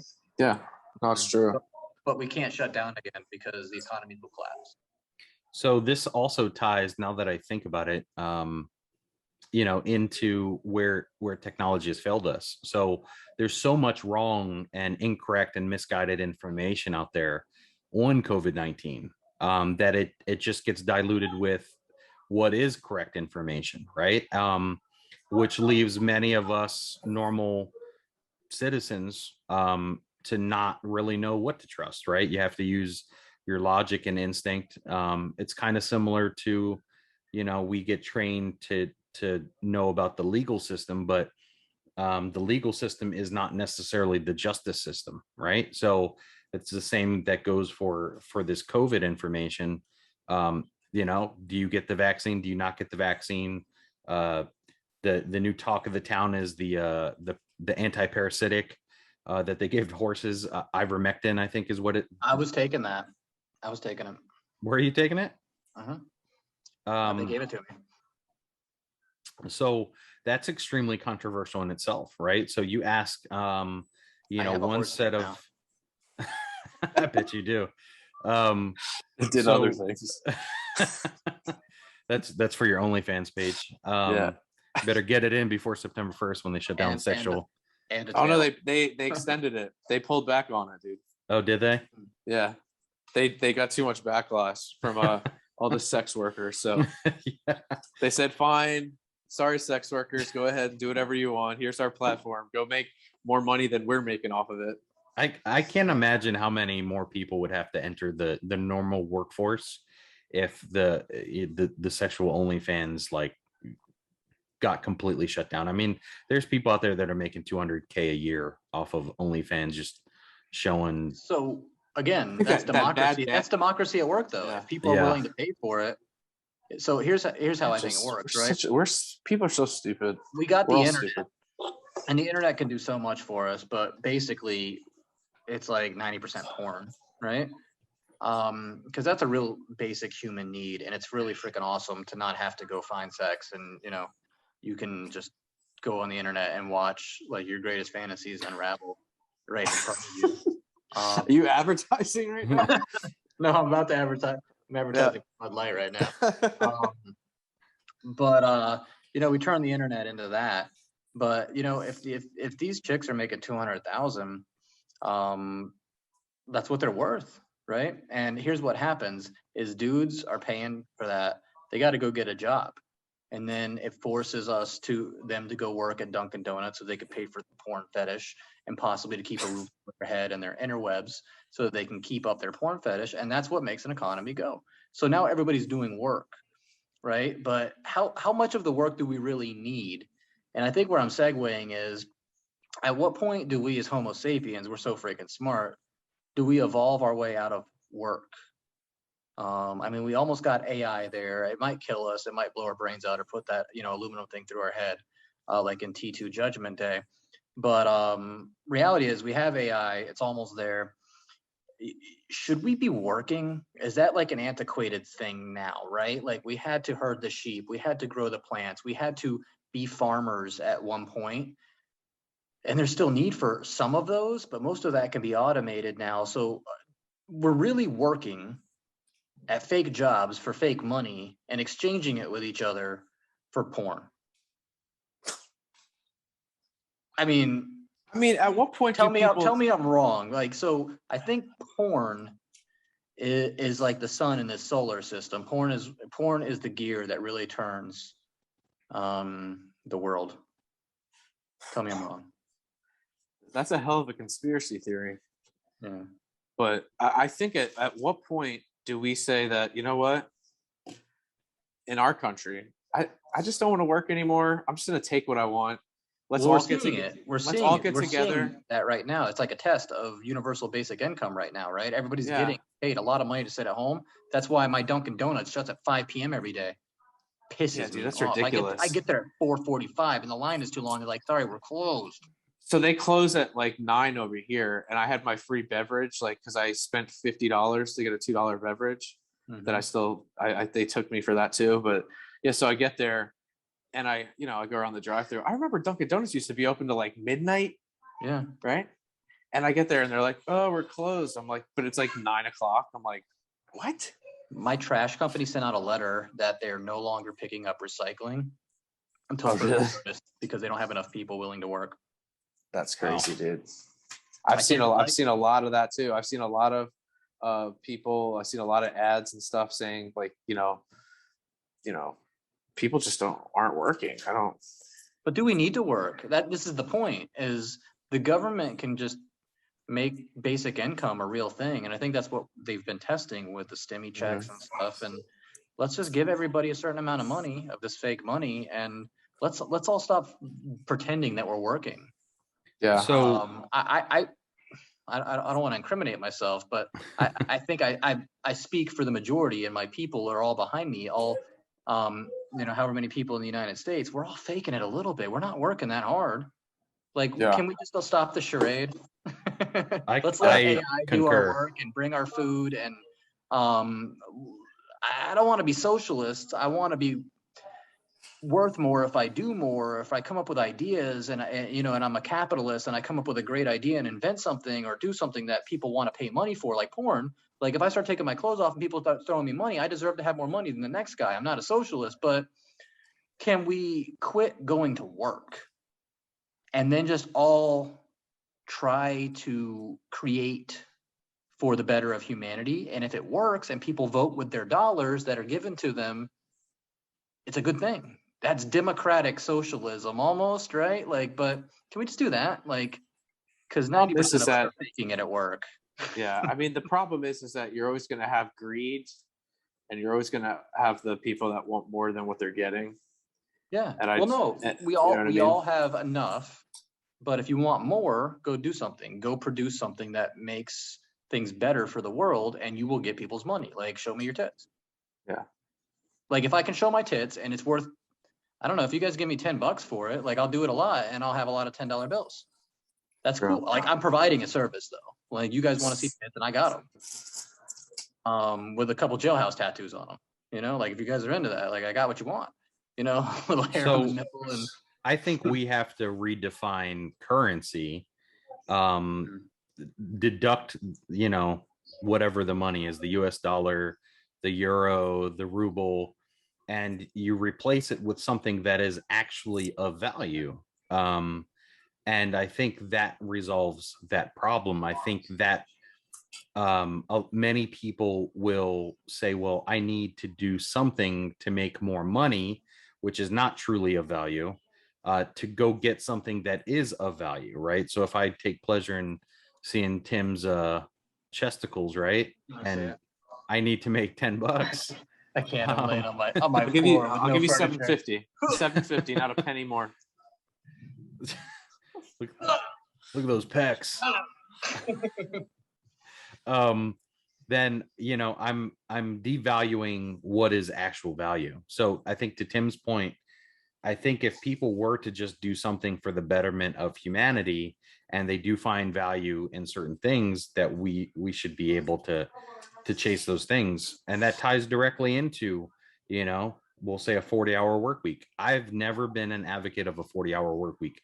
if we have to measure by some measure hours worked in a week, at the very start of it, I think it should be 30 or less. And the reason I say that is because when you think of ideas or concepts of work-life balance, you have to consider the amount of time you spend not making money, which is not really a value, versus the time you spend doing something that's your passion, or a hobby, or something that's revered in high regard, like spending time with your family, right?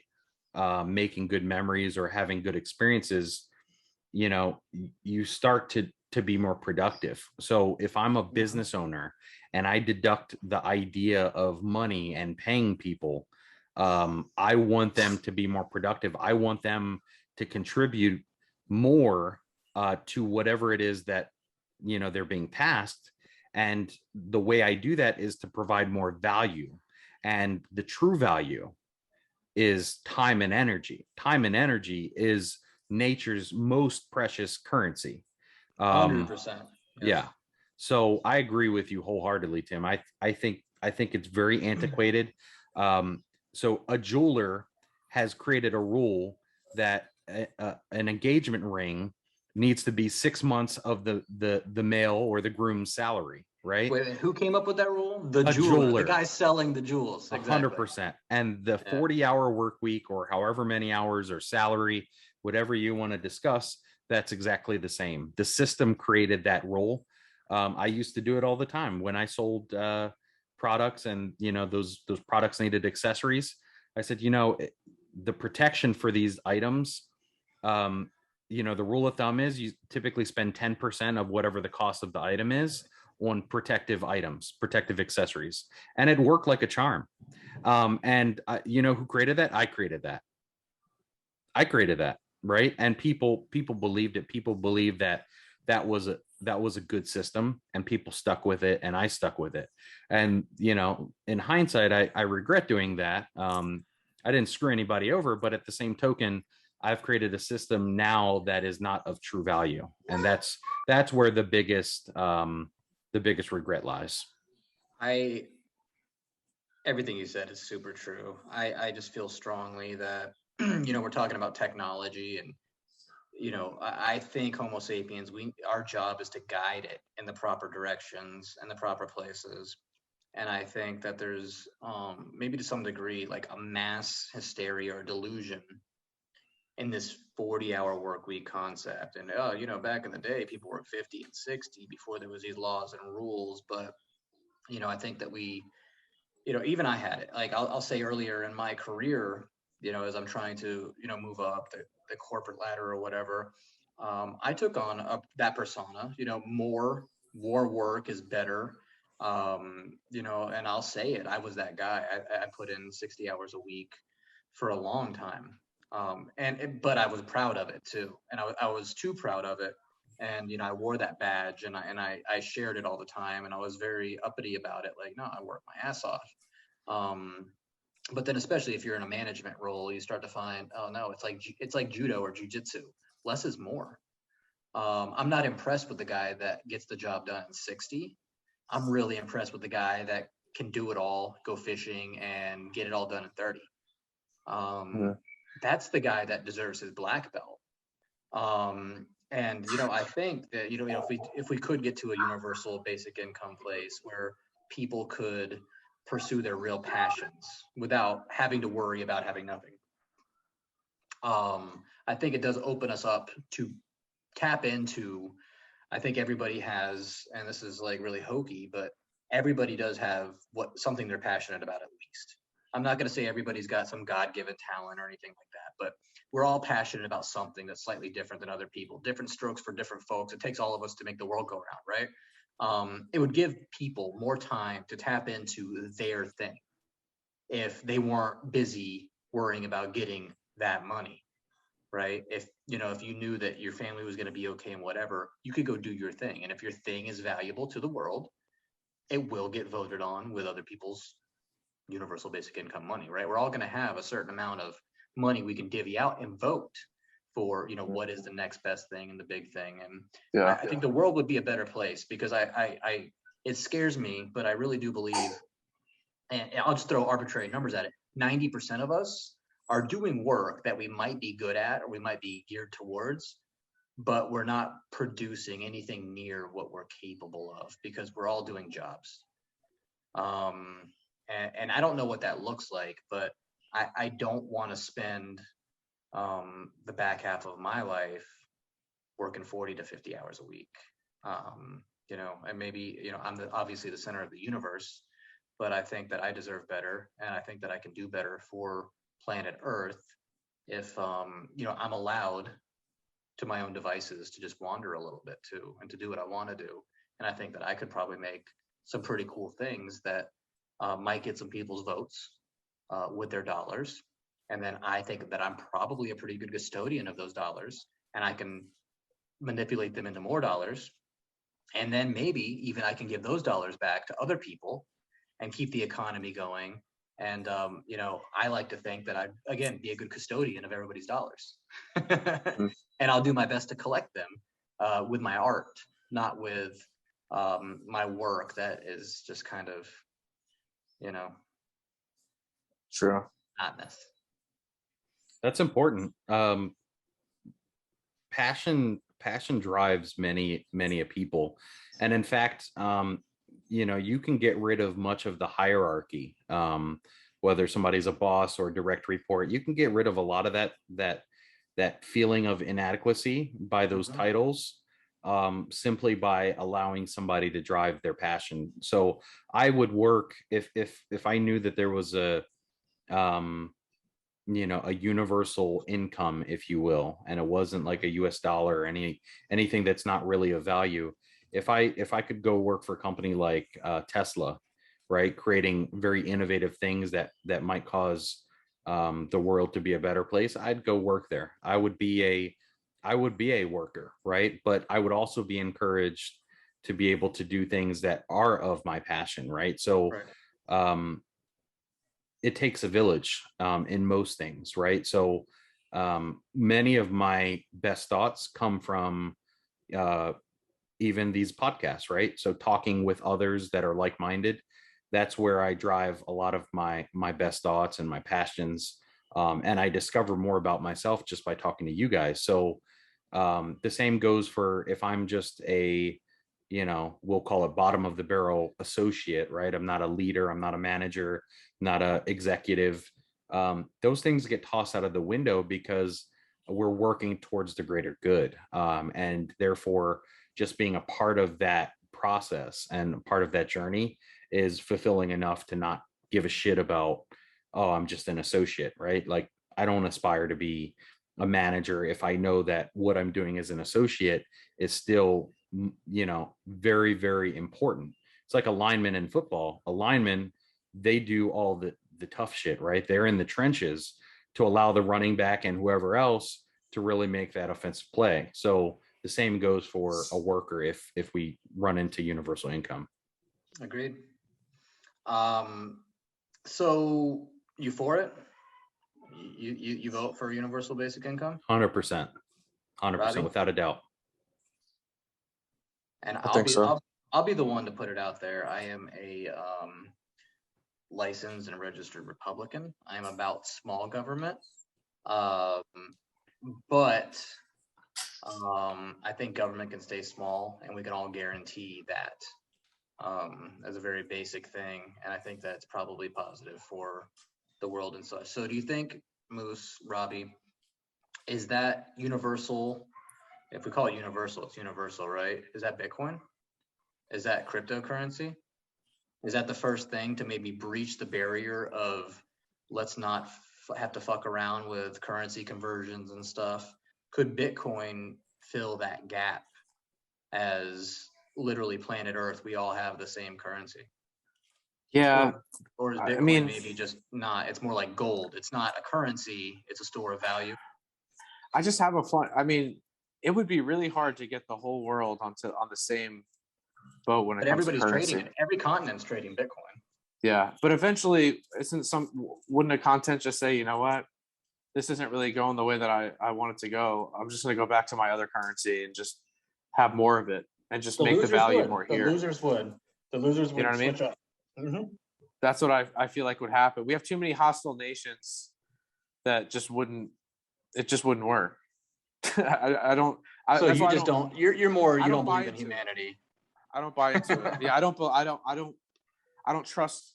I think there's too much evil and there's too many people out there that are willing to manipulate things for their own benefit. And I like I said, greed is one of those things that you're always going to have in the world. Greed is natural. And Sure. it's a you know, it's, you're going to have people out there that are going to want more. I want more than you. You know what I'm saying? It's like when you're a little kid, you know what I'm saying? And they're giving you like a snack or whatever, and the kid next to you has more than you.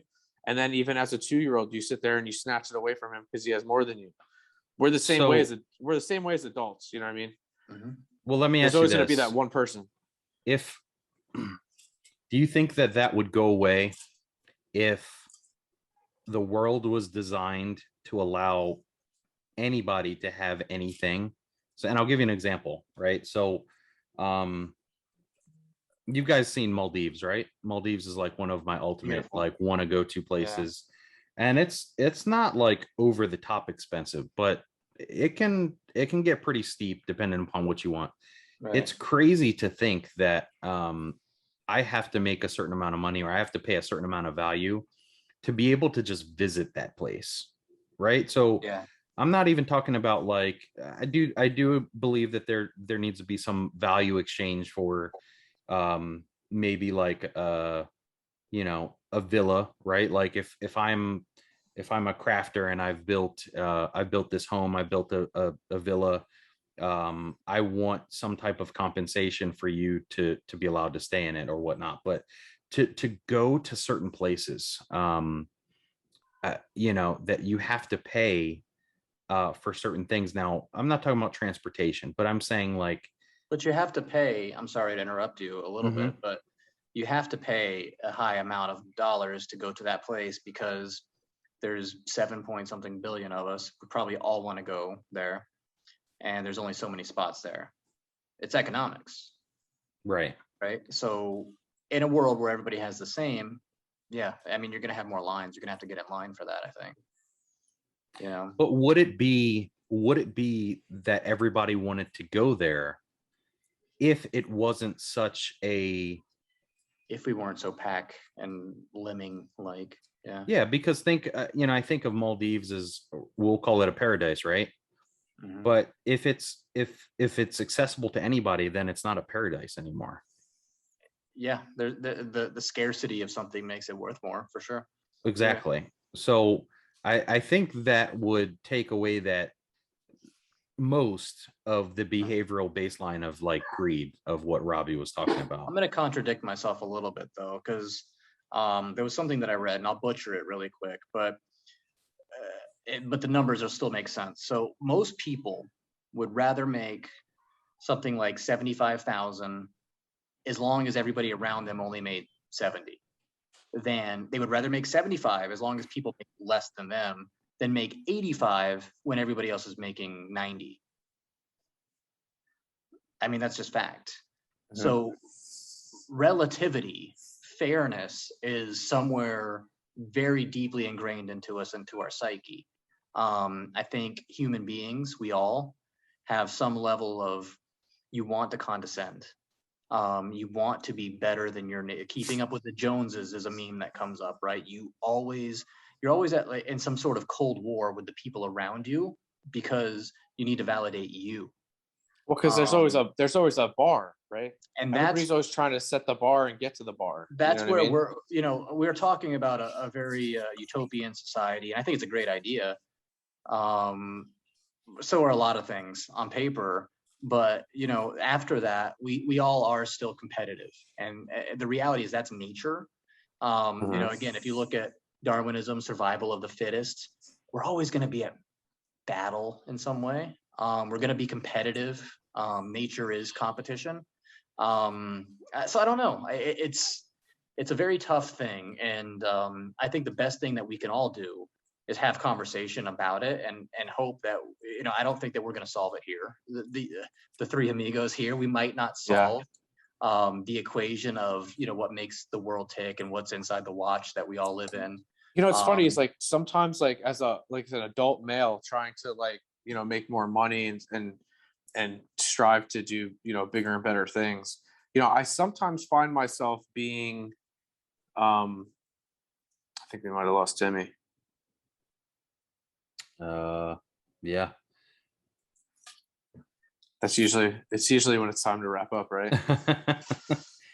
But no, back to what I was saying. I find myself sometimes looking at something that somebody else has and then measuring myself to it and then trying to get to that. But then I'm I don't know, like I'm in a constant battle with like what's important to me, what I think makes me rich, rather than what does the world think of me, or what do I look like? Do I look rich to them? Does that make sense to you? Like if you live in a really nice neighborhood, right? Mhm. You have a huge house, but what if you don't really like that, but you still have money and you just want a really, really nice car and live in like a normal house? You know what I mean? Like that's where I'm constantly in a battle of like, well, what are we like? We're constantly measuring ourselves against things, and sometimes we don't even realize that it's not even really what we want. We're just doing it. It's because what society thinks we should do, social or what standards. they are looking at us. Yeah. Yeah. And I'm trying Hey to guys, get that away wasn't with my internet. That was me having to take a piss. You're welcome. Oh, that's okay. Yeah, all we heard is like a bunch of like just like toilet flushes. But no, Tim, what I was saying is like I'm in a constant vegetarian-esque people. That's not vegan. No. I'm sure there was a bull that pissed on some barley in there someplace. No, but what I was saying while you were on, because I thought your phone died or something. No, I was there. I brought you guys to the bathroom with me. Okay. But yeah, I'm just saying, like, when you talk about like in a society, like we're constantly always comparing ourselves to somebody else's standards, or like what society thinks is making us successful. And I constantly battle with that. And I constantly find myself wanting to have things that I can get that other people have, but then I don't really want to do just because it's not really me. But I know that this is what it is success looks like. You know what I mean? And I have like a different sort of view with that, I guess. Ambition is built into our DNA. Yeah. Competition and I don't like built that into us as human beings. And that's why we're so infatuated with sports. That's why sports have got the democratic vote of our dollars, right? Like things like I love the NBA. And people think it's super weird because I love the NBA. People will be like, so who's your team? I'm like, I don't really care. I appreciate, I mean, I really do though. Like I can love any team that has players and a team that I love and a dynamic that I love. And, so I'm weird with sports like that. I'm not so, I mean, you could say tribal about it. I used to love the Magic because I was there for some of that. And, but I could love LA just as quick. I just moved to South Carolina. I'm about to be a Hornets fan. Ball Brothers about to be doing that thing over there. You know what I mean? LaMelo Rookie of the Year. But like, I'm just a fan of the sport and the art, and it gets our dollars because we like watching competition because it's a meta version of what we all do every day. And it's fun to see winners win. It's glorious to see winners win. It's fun to see losers lose and to not be on their team. It's in us. It's deeply in us. And you could tell by the things that we watch. It's not that much different than gladiator sports in ancient Rome, right? We like to watch that battle, and then we like to see and tell the story and watch the 30 for 30 on the winners or the people that took the dive afterwards and what have you too. So it's in us. Even with universal basic income, there's still going to be haves and have-nots. Some people will have more, but I think the idea is nobody will have less, and everybody will at least have a fair shake at the education portion and at having a start. And I think, if we talk about equality, it's not about social security and all of that so much, but it's about giving everybody the same opportunities and letting them do what they will with it. If you're good with not producing for society, you can maybe have your 3,000 a month and live that way. Mm. And maybe some people don't care. You know, you can go be spiritual, but you have enough to keep food, clothes, and medicine and all of that. If you're greedy, you have enough money to go start your business. You have enough money to go produce something that people are willing to give you money for. You can go to a Hornets game every once in a while, watch LaMelo become the next big thing. It's going to happen, guys. And I think LiAngelo's making the team. It's not a lot of happening. people are really impressed. They're going to have 2 Ball brothers, and I guarantee it, at some point, all 3 of them are going to play for the same team. I think I don't know. Lonzo just signed a deal Lonzo's with at the Bulls. The Bulls are looking got a really Lonzo's good team. playing bingo. He's going to play for every NBA team before he's done. Was it just LA, Louisiana, and now Chicago? Is that the 3? That's only 3 he's played for now. New Orleans, Pelicans, Lakers, Chicago, and then he's going to go to the Hornets after Angelo, LaMelo. It's going to be 3 brothers playing ball. It's going to be crazy. Yeah. I don't know. LiAngelo, I don't think it's going to be in the league as long. To be honest with you. A lot of people have. He played D League and he played a lot with the Hornets, and a lot of people have really pegged him. Like a lot of players too. They're like, he deserves a shot. Like he's NBA ready. Yeah. I don't think he is as talented as his other brother. I don't know. Basketball is a weird sport because, you know, a roster is like 10 players. It's probably the hardest league, and it's professional sports league to get into because there's so few spots. Football, you know, a roster is what, 55? That's true. Deep. Basketball is a lot less. So basketball is a really weird thing. We're just the very tip of the iceberg. There's all these guys that play D League and overseas that are just as good. Could definitely play on a squad, but it's so selective that, I mean, there's the greatest player of all time, probably we've never heard of, most likely, statistically speaking. There's a lot of people that could have been Jordan that just barely didn't make it into the NBA. You know, and then they wasted away with lesser talent. They didn't get to sharpen their axe, and it didn't happen. Like, the NBA is a weird place, but I think all the Ball brothers have a spot in the NBA. Their IQ is too good. They grew up basketball. Again, nurture, a little bit of nature. They're all pretty big guys, but definitely nurture. They all were around ball too much to not be that good at it. They're all NBA players. I agree. think. Until one of them gets hurt. I mean, you get hurt, you're out. But that's it. So, well, dudes, I think it's been a Friday. You can tell by the way the shadows are casting on my face. I didn't turn the lights on here, but Very good talks today, guys. Yes. Sure. And my kids here. Say what's up. Hey. Hi. I didn't. It's Robbie. Hi, Robbie. Hi. No. I don't know what she's doing. Out of here. All right. So, well, that's that. Ladies and gentlemen, it's been a show. It's been fun. All right. It's been real. Robbie, go wash your car. Go drink some beer. Moose. So funny story, just to take us out here.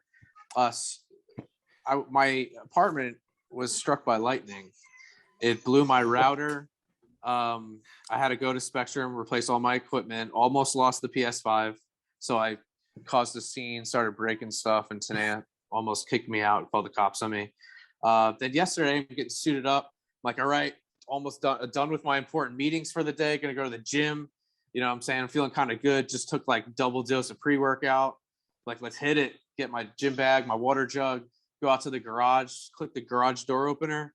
Nothing happens. Click it again. Nothing happens. Go up to the pin pad, punch in my garage code. Nothing happens. My the lightning fried my garage. Is that the only way door into your opener. garage? You don't have a door. Yeah, pretty much.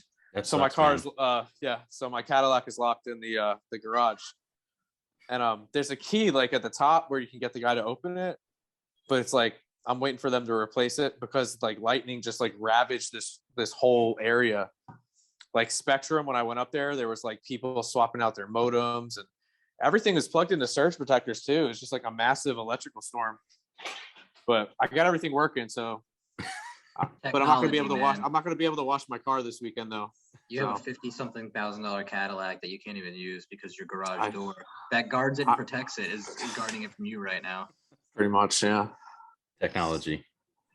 Damn. What about cutting a hole in the roof? But Yeah. I don't know. Cool, Well, cool. guys, But all right, y'all. All right, guys. Thank you for listening. Follow us on the ADHD Podcast YouTube. Everyone have a good evening. you guys are freaking beautiful. All of you. Everybody that's listening. Moose and Robbie especially. Love you all. Later, guys. See ya.